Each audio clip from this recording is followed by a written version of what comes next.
Saludarlos y volver a encontrarnos en esos estudios. Me da gusto que continúen los grupos pequeños. Estamos con la serie La revelación de la justicia de Dios en el Evangelio, basado en el libro de Romanos. Hemos visto capítulos 1, 2, 3, 4. Hoy estamos empezando el capítulo 5. La semana pasada vimos los versículos del 1 al 11. Y ahí vimos que ya tenemos una reconciliación o resultados de esta justificación. Ahora vamos viendo buenas noticias y excelentes noticias que necesitamos valorar en nuestra vida como resultado de lo que Cristo hizo en la cruz, en su vida, en su muerte, en su resurrección por nosotros. Ya tenemos paz, dice el versículo 1 de capítulo 5. Pero hay más, una perspectiva diferente de los sufrimientos en el capítulo 5, versículos 3, 4 y 5. Los sufrimientos dice ahí que nos enseñan a ser pacientes, es decir, perseverantes, a esperar. Luego, nuestro carácter se fortalece como resultado de eso, un carácter probado. Y, a final de cuentas, una esperanza o nuestra esperanza aumenta. Y esa esperanza, dice esta porción de Romanos 5, versículo 5, esta esperanza no nos avergüenza, es decir, no nos defrauda. ¿Por qué? Porque hay una garantía que fue derramado. Es lo que dice el versículo 8, más Dios muestra su amor para con nosotros, en que siendo aún pecadores, Cristo murió por nosotros. Eso es lo que explicamos la semana pasada. Esa garantía de la esperanza por ese amor que fue derramado en nuestros corazones y que fue mostrado allí en la cruz. Lo que vamos a ver ahora son los versículos del 12 al 14, Romanos 5 del 12 al 14. Y como un adelanto, un resumen de lo que va a tratar estos versículos, tiene que ver con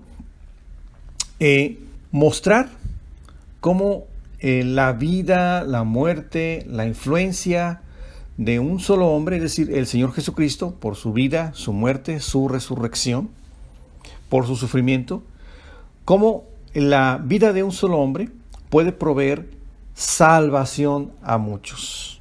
Ese es el punto, que podamos entender cómo de una sola persona vino para ti y para mí esa salvación y esa vida nueva y esa forma de ver la vida diferente. Solo por el carácter de una sola persona llegó a nosotros. Lo va a probar Pablo, en este caso, en Romanos, utilizando la vida de Adán para establecer este punto de que es posible que las acciones de un hombre afecten la vida de muchas otras personas. Y lo vamos a explicar. ¿Afectaron positivamente tu vida? No sé, un maestro, tus padres, algunas personas con las que tienes relaciones, amigos, familiares. Ejemplos de disciplina, de buena conducta, de carácter, de salir adelante. Tenemos que tener cuidado con cómo medimos este tipo de cosas. Pero en general, podemos tener ese tipo de influencias que afectan nuestra vida. Se convierte en algo complicado recordar a personas así, porque simplemente esas personas, como dicen, están en peligro de extinción. Lamentablemente, se nos quedan más en nuestra mente o en nuestra memoria personas que por su conducta, por su mala conducta, por sus acciones, afectaron negativamente nuestras vidas. Tal vez por eso muchas personas son dependientes del alcohol, el cigarro o el sexo, porque de alguna manera fuimos afectados o infectados por lo que vimos, escuchamos o en algunas ocasiones y algunas personas experimentaron. Es similar a lo que obtuvimos por nuestra herencia de nuestros padres. Pero guardando las distancias, algo parecido sucede con el pecado en nuestras vidas. La decisión de un solo hombre afectando a todo el ser humano. Eso es lo que dice los versículos que vamos a anotar en este momento. El versículo 12 dice de Romanos 5: por tanto, como el pecado entró en el mundo por un hombre, y por el pecado la muerte, así la muerte pasó a todos los hombres, por cuanto todos pecaron. Estamos hablando entonces de que el pecado entró por un solo hombre, es decir, Adán, y cómo esta acción, esta conducta, por ese acto, el pecado, dice que pasó a todos los hombres. Dice la primera parte: como el pecado entró en el mundo por un hombre. Yo te invito a que busquemos el libro de Génesis, capítulo 3, versículos del 1 al 6. Ahí tenemos cómo entra el pecado en el mundo a través de Adán. Estamos ahí en Génesis 3, el versículo 1 al 6. Estamos allí ubicados en este escenario del huerto. Dice el versículo 1: pero la serpiente, estoy en Génesis 3, era astuta más que todos los animales del campo que Jehová Dios había hecho, la cual dijo a la mujer: con que Dios os ha dicho, no comáis de todo árbol del huerto, como la serpiente prefigurando al enemigo, al enemigo de Dios y nuestro, al diablo, entra en la sociedad, en el mundo, poniendo duda de la existencia de Dios o lo que Dios dijo. Con que Dios os ha dicho, dice, no comáis de todo el huerto del árbol, no comáis, el versículo 1, y te fijas cómo así entra las dudas en el ser humano. El versículo 2: y la mujer respondió a la serpiente: del fruto de los árboles del huerto podemos comer, pero del fruto del árbol que está en medio del huerto, dijo Dios, no comeréis de él, ni le tocaréis, para que no muráis. Entonces la serpiente dijo a la mujer: no moriréis. ¿Te fijas? Es como un proceso, cómo es que el diablo empieza a intervenir en el ser humano, en la sociedad, en ti y en mí. Primero poniendo duda, luego mintiendo, es decir, contraponiendo lo que Dios ha dicho. No moriréis, dice la serpiente. Versículo 5: sino que sabe Dios que el día que comáis de él serán abiertos vuestros ojos y seréis como Dios, sabiendo el bien y el mal. Último versículo, el 6: y vio la mujer que el árbol era bueno para comer y que era agradable a los ojos y árbol codiciable para alcanzar la sabiduría, y tomó de su fruto y comió y dio también a su marido, el cual comió así como ella. Así entró el pecado. Dice el versículo 12: como el pecado entró en el mundo por un hombre. Y aquí la enseñanza es esta, o sea, el pecado entró en el mundo. Pero es importante ver que el procedimiento, y así ha sido el diablo desde el principio, ese es su patrón de conducta, es su forma de actuar, poniendo duda, diciendo que es mentira lo de Dios, y cuando llega eso a ti, empiezas a considerarlo, empiezas a ver que no es tan malo aquello que te está tentando o que te está probando. Y así es como entró el pecado en el ser humano, en el mundo. Pero sigue diciendo el versículo 12: y por el pecado la muerte. Es decir, como consecuencia de haber entrado el pecado, de haber aceptado, de haber escuchado la voz del enemigo, de considerarlo, de alguna manera coquetear con una situación, entonces viene la consecuencia, y por el pecado la muerte. Mira lo que dice en Génesis, no te vayas de Génesis capítulo 3, y vamos hasta los versículos 23 y 24. Génesis 3, 23 y 24.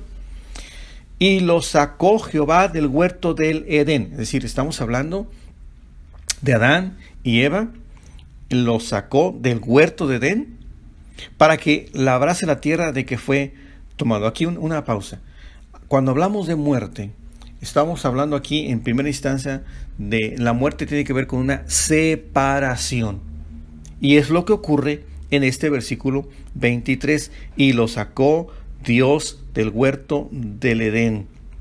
Hay una separación. El pecado interrumpe la comunicación, la comunión, el compañerismo con Dios. Dios no puede estar unido con el pecado. Es por eso que el hombre se separa. En ese momento ocurre la muerte espiritual, separación de Dios del ser humano.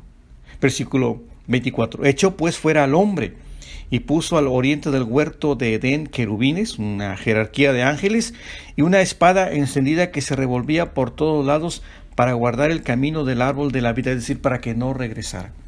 Entonces, si te fijas, este versículo 12 de capítulo 5 de Romanos es importantísimo, porque nos habla de cómo un hombre afectó a toda la humanidad, entre ellos a ti y a mí. Entró el pecado por un hombre y luego por el pecado la muerte. Se ve claramente cómo hemos sido afectados con una muerte, primero espiritual, separados de Dios. Acuérdate que la muerte tiene que ver con separación.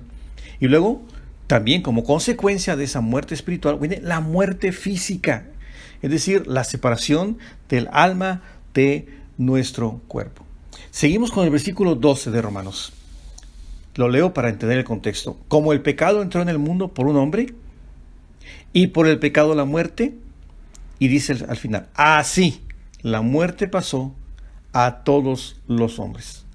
Como una herencia, mi hermano, mi amigo, como alguien que comete un acto y eso afecta tu vida. Yo quiero que me acompañes a Génesis capítulo 5 y ahora el versículo 3. Génesis capítulo 5, el versículo 3. Aquí ya estamos con la descendencia de Adán. Tú puedes ver ahí en tu Biblia que dice un subtítulo, los descendientes de Adán. Estamos ya en un Adán que es separado de Dios, está fuera del huerto, en un Adán que continúa vivo, su físico, su alma, pero con un espíritu muerto. ¿Por qué? Porque su espíritu no puede estar comunicado con Dios porque está separado. Hay muerte espiritual. Ahora yo quiero que observes en Génesis 5, el versículo 3. Y vivió Adán 130 años y engendró un hijo. Mira, aquí viene lo interesante. A su semejanza, conforme a su imagen. Y llamó su nombre Set. Ese es el tercer hijo de Adán después de Abel y Caín. Y luego entonces viene Set. Pero fíjate cómo la descripción de cómo lo engendra, cómo afecta. Él dice, engendró un hijo a su semejanza. Y tendríamos que preguntarnos cómo era la semejanza de Adán en ese momento, una imagen en la que tenía comunión con Dios, una imagen donde su espíritu estaba en vivo, despierto, en comunicación con Dios. No, era un espíritu muerto. ¿Por qué? ¿En qué sentido muerto? En que estaba separado de Dios. No estaba la imagen de Dios ahí. ¿Te das cuenta cómo entra el pecado en el mundo, en el hombre y sus consecuencias? Y es lo que Pablo quiere mostrar aquí en este pasaje, como de una sola persona es afectada toda la salvación. ¿Por qué? Todo el hombre, toda la humanidad, perdón. ¿Por qué? Porque más adelante, en los siguientes versículos, va a hablar de cómo también a la vez de un solo hombre, ahora el Señor Jesucristo también proviene y hay una afectación ahora positiva para toda la humanidad y que está al alcance de cada uno de nosotros, es decir, la vida eterna. Pero antes de eso, los versículos 13 y 14 para terminar con esta idea. Dice el versículo 13, pues antes de la ley había pecado en el mundo, pero donde no hay ley no se inculpa de pecado. Morimos porque quebrantamos la ley. Dice que la ley vino después.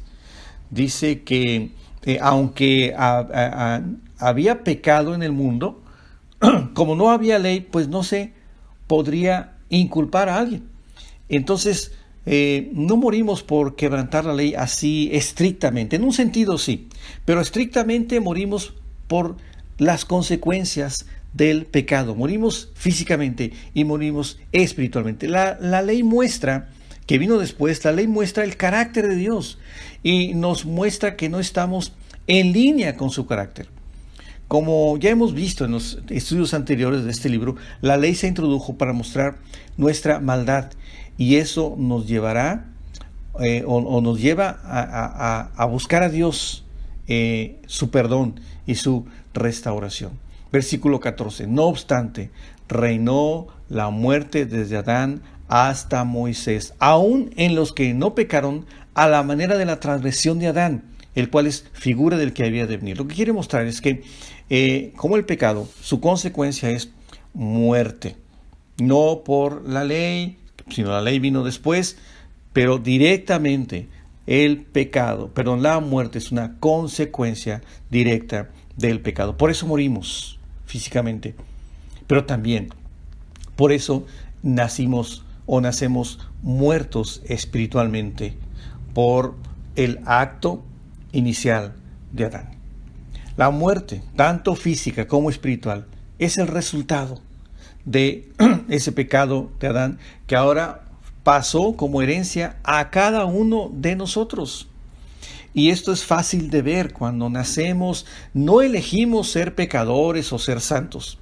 La tendencia, la inclinación natural es ser egoístas, y tú los puedes ver en los niños, estallar en un descontrol de enojo y de ira, y no necesitamos que pase mucho tiempo en nuestra vida para poder reconocerlo, y por eso la inclinación al mal. Por eso la inclinación y la tendencia a engañar, a mentir, a ser seducidos en el aspecto sexual o por las tentaciones, y podemos notar muy claramente que esa raíz de pecado está en nosotros por los frutos que podemos observar visiblemente. Lo puedes ver en ti, lo puedo ver en mí, y lo puedes ver en una sociedad que está ahorita así, en caos y al borde del precipicio. Esta muerte espiritual, como ya dijimos, tiene que ver con estar separados de Dios. Esta condición es la que nos conduce a una sociedad como la que vemos hoy. Es increíble. Y mira que a veces solo vemos un aspecto de la maldad. No hemos visto, tal vez tú y yo, no hemos llegado a niveles de ver cómo se muestra la maldad en el mundo.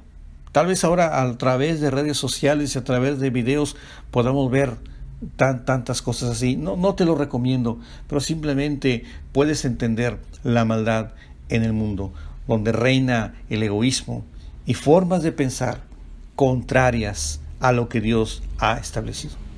Entonces, querido amigo, hermano, ese es el problema que tenemos ahora. Debemos resolver ese problema en nuestras vidas. ¿Cuál problema? Pues el problema de el pecado y todas sus consecuencias. Y esas consecuencias las puedes ver en tu vida. ¿Cómo eres? Y bueno, como dijimos, algunas cosas de aspectos de nuestro carácter vienen por medio de la herencia de nuestros padres. Y ahí viene ya esa raíz de pecado. Otras formas de carácter las hemos adquirido a través de circunstancias, situaciones o lo que hemos aprendido en nuestras vidas. Tal vez alguien marcó tu vida cuando tú eras un joven o un niño, para bien o para mal. Y tal vez dirías, bueno, pero ¿qué culpa tengo yo ahora de lo que marcó mi vida en mi infancia? O incluso, ¿qué culpa tengo yo ahora de lo que marcó mi vida aún antes de nacer, como es el pecado? Pero como dijimos, así como hay una persona, Adán, que afectó nuestras vidas, piensa que hay una persona que afectó nuestras vidas o afecta nuestras vidas positivamente, es el Señor Jesucristo. Solo tienes que aceptar su vida, su sacrificio en ti. Entonces, no es excusa el que digas es que soy así, o tengo esas tendencias, o tengo esa forma de pensar porque así nací o porque lo he adquirido durante la vida.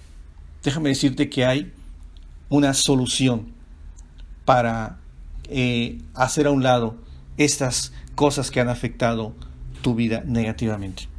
Déjame terminar con una frase que escuché de un pastor. Eres producto de tu pasado, pero no prisionero de tu pasado. ¿Qué implicaciones tiene, verdad, esta frase tan contundente y tan importante? Es cierto, somos producto de un pasado que a lo mejor podemos decir no tenemos la culpa, pero, dice para terminar la frase, no tenemos que ser prisioneros de ese pasado. Hermanos, amigos, hay una solución y una respuesta. Y esa respuesta es el Señor Jesucristo.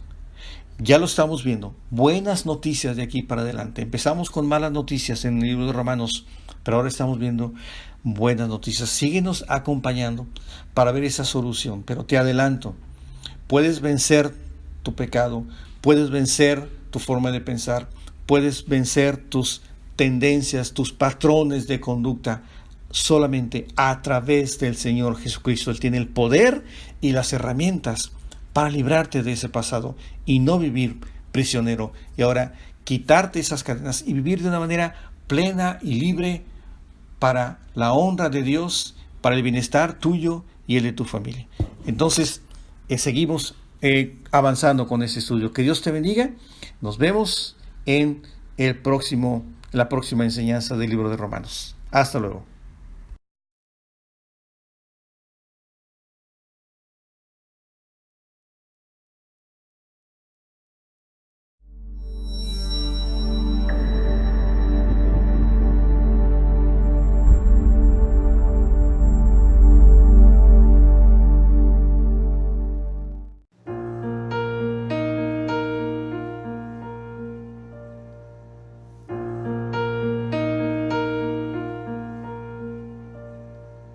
Prepara